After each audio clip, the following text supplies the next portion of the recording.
So I set a little something up for us. What is this? Breakfast for us. Ooh, this looks good, don't it?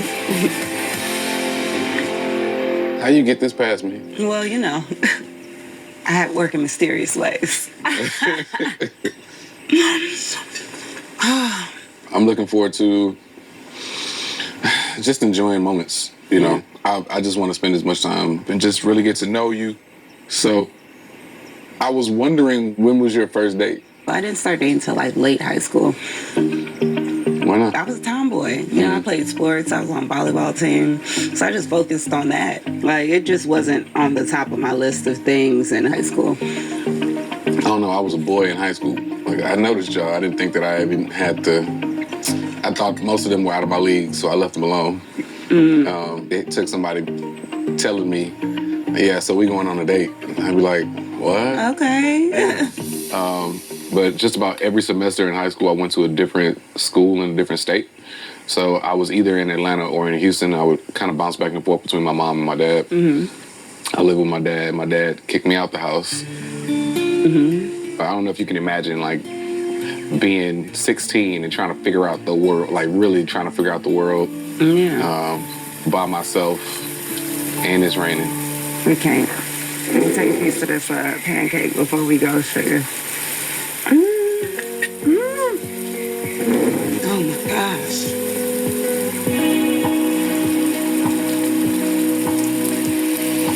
So you said that, you know, your dad kicked you out for a little bit. That's why you had to grow up. What happened?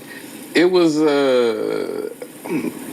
two very alike people being in one house. We just kind of butt heads at every turn. One day, I guess he was having a bad day while I was trying to have a good day. Kicked me out of his house.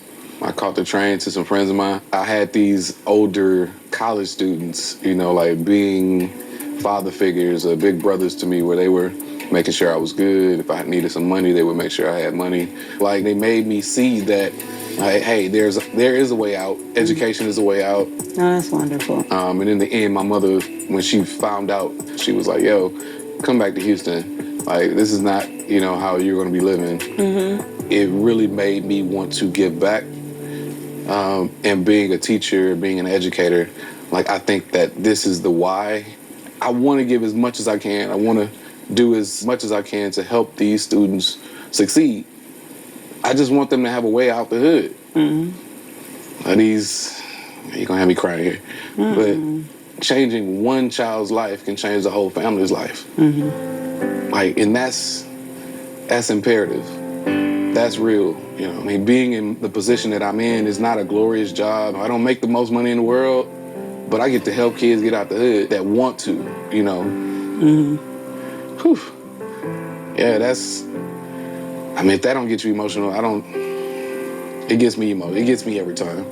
So I've had to hold on to my emotion growing up. You know, I had mainly brothers. I was the first girl. And yeah, my mom isn't like a super emotional person herself. So for me, I had to hold it in. I didn't really have an emotional family. Like, my parents never really said, I love you. That just wasn't a thing for me growing up. And I think that the passing of my father and having to feel all of that, because during